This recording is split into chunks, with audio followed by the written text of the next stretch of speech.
7分でわかる、鳥取城の戦い。4、秀吉は兵糧攻めで鳥取城を攻略しようとしますが、今回は時間をかけたくありませんでした。そこで秀吉の軍師黒田官兵衛は、兵糧米を高値で買い占めるのはどうかと提案しました。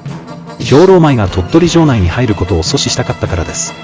また常家たち毛利軍は、間違いなく武具や武器を購入して戦いに備えたいはず。互いに都合が良かったのです。官兵衛の提案を受け入れた秀吉は、鳥取城下とその周辺で兵糧米を高値で買い占めるよう指示します。これにより毛利軍は大量のお金を手に入れ、武具や武器を購入しやすくなりました。ところが同時に兵糧米の取得が大幅に遅れ、籠城するための必要量が全然ないという事態に陥ってしまいました。戦準備の時点で常家よりも秀吉の方が何枚も上だったのです。